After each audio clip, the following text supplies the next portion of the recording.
Welcome to the Deep Dive. Today, we're taking a deep dive into psychoanalysis and psychodynamic therapy. All right. You're here because you want to Yeah. get a solid grasp on this really influential field. And trust me, it's a fascinating one we're going to be talking about. Freud, the unconscious, and how our childhood experiences shape who we are. And it's more relevant than you might think. Exactly. I mean, these concepts pop up everywhere. Yeah. From literature to movies to everyday conversations. Absolutely.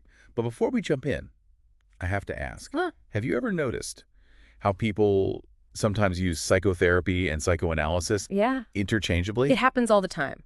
But it's a bit like calling every musical genre classical music. Psychoanalysis is actually just one specific type of psychotherapy. Okay, that makes sense. So let's start with the foundation. Freud, he's kind of considered the father of psychoanalysis. But from what I've been reading in these psychology textbooks and academic papers you've provided, it seems like he wasn't actually the first to explore these ideas. Right. Others were working with similar concepts before him, but Freud really brought it all together, created a systematic framework and a vocabulary that we still use today. Okay, so what are the key elements of his work? So Freud essentially broke down psychoanalysis into three core components. Okay. First, it's a method for investigating the mind. What's going on beneath the surface, driving our thoughts, feelings, and actions. Kind of like an archaeological dig into our own psyches. Exactly. Second, it's a system of theories about human behavior. Okay. Freud attempted to explain why we do the things we do, even the things that seem irrational or self-destructive. And this is where those famous theories like the Oedipus complex come in. Precisely. And third, psychoanalysis is a treatment method for psychological issues. Okay. It's a way to help people understand and overcome their emotional struggles by bringing those unconscious conflicts into awareness. Now, I know Freud is most famous for his ideas about sex and aggression. And some of it can sound a bit shocking. It can, especially if you take it too literally. Right. Freud believed that all human behavior was driven by these two fundamental forces, which he called eros and thanatos. Eros being the life instinct, the drive for survival. Procreation. And pleasure. Exactly. And then thanatos being the death instinct. Right. Encompassing aggression. Right. But also things like our need for self-preservation and protection. Exactly. They're like two sides of the same coin, constantly pushing and pulling us in different directions. Okay. Think about it this way. Why do we spend years in school and work so hard to build a career? To make a good living. Provide for ourselves and maybe even attract a partner. From a Freudian perspective, you could say, it all ultimately ties back to those drives. Survival, procreation, establishing ourselves in the social hierarchy. That's a really interesting way to look at it. Yeah. But how much of this is conscious? I mean, do we know what drives us, or is it all happening beneath the surface? That's where Freud's concept of the unconscious comes in. Okay. He used the analogy of an iceberg to explain it. Oh, right. The part of the iceberg we see above the water represents our conscious mind, what we're aware of in the present moment. But the vast majority of the iceberg lies beneath the surface, and that's the unconscious. And according to Freud, that's where our deepest desires, fears, memories, and impulses reside, hidden from our conscious awareness. Wow. And they exert a powerful influence on our thoughts, feelings, and behaviors. So even if we don't know it, these unconscious forces are shaping our lives. Exactly. And that brings us to Freud's structural model of personality, the id, ego, and superego. Okay. These three parts of the psyche are constantly interacting and often in conflict. Okay, break that down for me. Think of the id as the impulsive, pleasure-seeking part of us.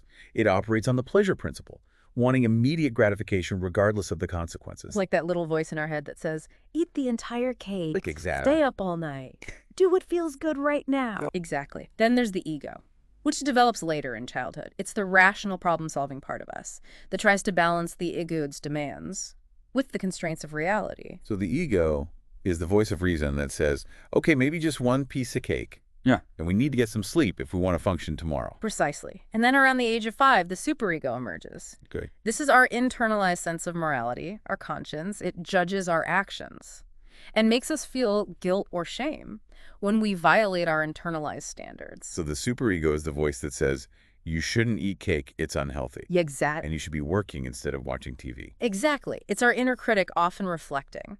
the values and morals we've absorbed from our parents and society, and a healthy personality relies on a strong ego to mediate between the id's impulses and the superego's judgments, finding a balance that allows us to function well in the world. So it's like the ego. Yeah. He's constantly playing referee between these two powerful forces. So how do these parts of the personality develop? Freud believed we go through a series of psychosexual stages in childhood that shape our personality development. Okay. He identified 5 stages: oral, anal phallic latency, and genital. This is where things get really interesting. I remember learning about the Oedipus complex. That's part of the phallic stage, right? Yes, during the phallic stage. Freud believed that children develop unconscious sexual desires for their opposite-sex parent and see their same-sex parent as a rival. He called this the Oedipus complex for boys and the Electra complex for girls. And he believed that how we navigate these stages can have lasting effects on our adult personalities. For example, I've heard that people who are fixated at the oral stage might be more prone to smoking or overeating. That's one interpretation. It's important to remember that these theories have been debated and reinterpreted over time. Okay. But the core idea is that our early childhood experiences, particularly those related to our developing sense of self and sexuality, have a profound impact on who we become. So we've got these unconscious drives, the ego and superego battling it out. And all these psychosexual stages we go through as children. It sounds like our poor ego has a lot to handle. It does. And to cope with all this internal conflict, the ego develops a set of tools called defense mechanisms. Like psychological shields to protect us from anxiety and stress. Exactly. These are unconscious strategies we use to distort reality or deny uncomfortable feelings. They can actually be helpful in moderation, but if we overuse them, they can become problematic. So give me some examples. What are some common defense mechanisms? Well, one that we all probably use from time to time is denial. It's simply refusing to acknowledge a painful reality. Okay. Like if you get bad news, you might initially say, no, that can't be true. There must be some mistake. That makes sense. It's like a way of buffering ourselves from the initial shock. Right.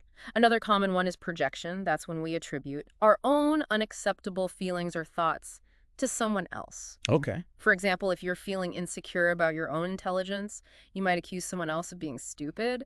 Oh, I've definitely seen that one in action. It's easier to criticize others than to face our own flaws. Exactly. And then there's displacement. That's when we redirect our emotions from their true source to a safer target. Like if you have a bad day at work and come home and yell at your partner, you're displacing your anger onto them instead of confronting your boss. Those are great examples.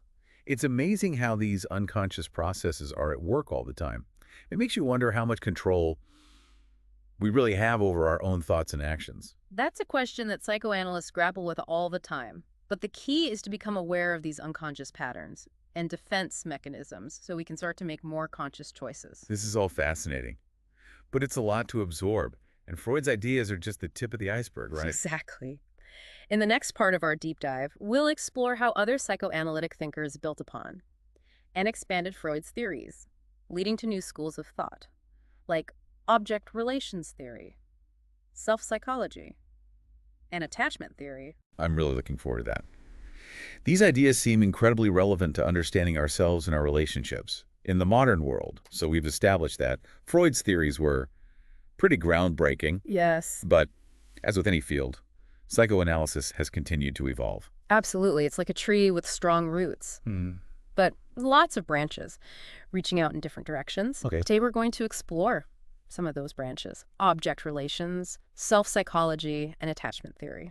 Okay, let's start with object relations. It sounds a bit technical. What's the core idea? You know how we were talking about those early childhood experiences having such a big impact? Right. Well, object relations theory really digs into that, particularly the relationships we have with our primary caregivers, usually our parents. It suggests that these early relationships form a template for how we understand and interact with others throughout our lives. So like a blueprint. Yeah. For our relationships. Exactly. I can see how that would be significant. Exactly the theory focuses on how we internalize these early relationships. We create mental representations of ourselves and others. And those representations influence our expectations, our behaviors, and even how we see the world. I'm curious about the word object. In object relations, does it mean That's a great question. like a physical object? In this context, object refers to a person, usually a significant person. In our early development, the idea is that we form attachments to these objects, and they shape our sense of self. Okay, that makes more sense. It's about the people who are most important to us, especially early on. Right, and one of the key concepts in object relations is the idea of separation individuation. It's a process that typically unfolds over the first 3 years of life, where a child gradually begins to differentiate themselves from their primary caregiver, usually the mother, and develop a sense of their own unique identity. So it's like a gradual unfolding of the self, moving from a state of complete dependence to one of increasing autonomy. And I imagine that can be both exciting and a little scary for a young child. Absolutely, there's a natural push and pull between the desire for connection and the need to explore and assert independence. Think about a toddler who ventures away from their parent to play, but then runs back for a hug when they feel unsure or scared. That's a great analogy. It highlights that tension between wanting to be close to our loved ones and wanting to venture out on our own. And how we navigate that process can have a big impact on our later relationships. For example, if a child's early attempts at separation are met with anxiety or rejection from their caregiver, they might develop a fear of abandonment and cling to others in later relationships. It sounds like object relations theory is really about understanding those deep-seated patterns that we carry with us from our earliest relationships. It is, and it can be a powerful tool for understanding why we do the things we do in relationships. Okay, so that's object relations. What about self-psychology? Self-psychology, developed by Heinz Kohut, shifts the focus to the development of a stable and cohesive sense of self. Kohut believed that we all have a fundamental need to feel seen, understood, and valued for who we are. He called this the self-object need. So it's like needing others to mirror back to us a positive image of ourselves. Exactly. Kohut identified 3 key self-object needs: mirroring, idealization, and twinship. Okay. Mirroring is about having our feelings and experiences validated by others. It's that feeling of being truly seen and understood. Like when you share something that's important to you and the other person really listens and acknowledges your feelings. Exactly. Idealization is about having role models or mentors who embody qualities we admire. These figures help us develop our own aspirations and strive for something greater. So it's not just about wanting to be like them, but about using them as inspiration for our own growth. Precisely. And then there's twinship, which is the need to feel a sense of belonging and connection with others, like we're not alone in the world. I can see how all 3 of these needs are essential for developing a strong sense of self. But what happens when those needs aren't met in childhood? That's where things can get tricky. If our self-object needs are chronically unmet, we might develop a fragile or fragmented sense of self, leading to feelings of insecurity, emptiness, or a constant need for external validation. So it's like we're always searching for something outside ourselves to make us feel whole. Exactly, and this can manifest in all sorts of ways, from constantly seeking approval from others to engaging in self-destructive behaviors. It's a reminder of how important those early relationships are for laying the foundation for a healthy sense of self. Absolutely. And this leads us nicely into our next topic, attachment theory, developed by John Bowlby. Okay. This theory focuses on the deep and enduring emotional bonds that form between infants and their primary caregivers. I've heard a lot about attachment styles lately. How does that fit into all of this? Attachment theory identifies different attachment styles that develop in early childhood based on the quality of those early caregiving relationships. These styles shape how we approach relationships throughout our lives. So what are the different attachment styles? The 4 main attachment styles are secure, anxious, avoidant, and disorganized. Okay. A secure attachment style develops when a caregiver is consistently responsive and attuned to the child's needs. So the child feels safe, seen, and loved? Exactly.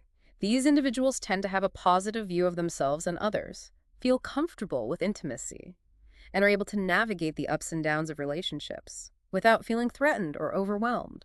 That sounds ideal. What about the other styles? An anxious attachment style develops when a caregiver is inconsistently available or emotionally attuned. These individuals might worry about being abandoned, have a strong need for reassurance, and tend to be more sensitive to rejection. I imagine relationships can be quite challenging with this attachment style. They can be. Avoidant attachment, on the other hand, develops when a caregiver is emotionally distant or unresponsive. These individuals might suppress their emotions, avoid intimacy, and have difficulty depending on others. So it's like a defense mechanism to protect themselves from getting hurt. Exactly. And finally, disorganized attachment is often associated with trauma or abuse. These individuals might exhibit a mix of anxious and avoidant behaviors, making their relationships unpredictable and often chaotic. It seems like understanding our attachment style could be really helpful in understanding our own patterns in relationships. Absolutely. It's not about blaming our caregivers, but about recognizing how those early experiences might still be influencing us today. Right. And the good news is that even if we didn't develop a secure attachment style in childhood, we can learn to develop more secure and fulfilling relationships later in life. This is all incredibly insightful. Object relations, self-psychology, and attachment theory all offer a fascinating lens through which to understand ourselves and our relationships. They do, and what's even more fascinating is that these theories are increasingly being integrated into mainstream psychology and psychotherapy. So it's not just about Freudian analysis on a couch anymore. Not at all. In the next part of our deep dive, we'll explore how these psychoanalytic ideas are being applied in modern therapy, including the goals techniques and distinctive features of psychodynamic psychotherapy. Okay, so we've covered a lot of ground in our deep dive into psychoanalysis and psychodynamic therapy, from Freud's groundbreaking, though sometimes controversial ideas, to the more contemporary perspectives like object relations and attachment theory. But how does all this translate to actually helping people? That's a great question, and this is where we move from theory to practice, looking at how these concepts are applied in modern therapy. So we're talking about what most people think of when they hear the word therapy. Exactly. Talking to a therapist, trying to understand their thoughts and feelings. Yeah, I think there's a misconception that psychoanalysis is always this long, drawn-out process involving years on a couch. Is that accurate? Not necessarily. Traditional psychoanalysis can be quite intensive with multiple sessions a week for several years. But there are also shorter-term psychodynamic therapies, typically lasting 12 to 20 sessions that can be incredibly effective. Oh, that's good to know. Makes it seem more accessible. Absolutely. And whether it's long-term or short-term, the goals of psychodynamic therapy are rooted in those key psychoanalytic concepts. It's about understanding how our past experiences unconscious patterns and relationships shape our present-day struggles. Okay, so if I were to go to a psychodynamic therapist, what could I expect? Well, one of the primary goals is to make the unconscious conscious. Okay. It's about bringing those hidden thoughts, feelings, and motivations to light so you can start to understand them and work through them. It's kind of like shining a light into those dark corners of our minds. That's a great analogy. And another important goal is to help you understand the motivations behind your thoughts, feelings, and behaviors. Okay. To see the connections between your past experiences, your current relationships, and the challenges you're facing. So it's not just about symptom relief, but about achieving a deeper level of self-awareness and personal growth. Psychodynamic therapy aims to create lasting change by helping you understand the root causes of your struggles. That makes sense. But how do therapists actually achieve this? What techniques do they use? One of the foundational techniques is clarification. Okay. It's essentially about helping you articulate your thoughts and feelings more clearly. The therapist will ask questions, listen attentively, and offer reflections to help you gain a deeper understanding of your own experiences. So it's not about the therapist telling you what to do, but about guiding you. Precisely. To discover those answers within yourself. Another technique is confrontation. Okay. And this doesn't mean the therapist is being aggressive. It's more about gently pointing out inconsistencies in your story or patterns of behavior that might be holding you back. Like a gentle nudge to help you see things from a different perspective. Exactly. And then there's interpretation, where the therapist offers insights into the possible unconscious meaning behind your thoughts, feelings, and actions. So like connecting the dots, helping you to see those patterns that you might not be aware of. Yes, it's about shedding light on those blind spots. And these techniques are all used within a framework of technical neutrality. What does that mean? It means the therapist strives to maintain a non-judgmental and objective stance. Okay. They're not there to tell you what's right or wrong, but to help you understand yourself better. That sounds like creating a safe and trusting space is really important in this type of therapy. It's essential. It allows for open and honest exploration without fear of judgment. So we've talked about goals and techniques. What about the distinctive features of psychodynamic therapy? What sets it apart from other approaches? One key feature is the focus on affect and the expression of emotion. It's not just about talking about your problems, but about exploring and processing those feelings, even the uncomfortable ones. So it's about learning to sit with those emotions and understand them, rather than trying to push them away. Exactly. Psychodynamic therapy also emphasizes the exploration of avoidance. Okay. We all have defense mechanisms, but sometimes those defenses can keep us stuck. The therapist will help you identify and understand those defenses so you can start to work through them. And we talked about identifying recurring themes and patterns in the previous parts of our deep dive. That's another important aspect of psychodynamic therapy, right? Yes, it's about recognizing those repeating melodies in your life, relationship patterns, emotional reactions, self-sabotaging behaviors, and understanding how they might be connected to past experiences. So it's like those patterns hold clues to deeper issues that need to be addressed. Exactly. And speaking of past experiences, another key feature is the emphasis on discussing those early relationships that shape our present. Yeah, it makes sense given everything we've learned on the impact of childhood experiences. It's not about dwelling on the past, but about understanding how those early blueprints might still be influencing you today. And of course, the therapeutic relationship itself is a vital part of the process. How so? Well, the dynamics that play out between you and the therapist can offer valuable insights into your relational patterns. Okay. For example, you might unconsciously transfer feelings and expectations from past relationships onto the therapist. This is called transference. So if I had a critical parent, I might perceive the therapist as critical even if they're not. That's a good example. And the therapist will be attuned to these dynamics, using them to help you understand your patterns and create healthier relationships outside of therapy. So it sounds like there are so many layers to psychodynamic therapy. It's not just about talking about your problems, but about exploring those deeper motivations and patterns that drive our thoughts, feelings, and behaviors. And while it's not a quick fix, it can be a powerful tool for those seeking deep and lasting change. This deep dive has been incredibly insightful. I feel like I have a much better grasp on psychoanalysis and psychodynamic therapy now. What would you say is the most important takeaway for our listeners? I think the most important takeaway is that we all have unconscious patterns and defenses that shape our lives.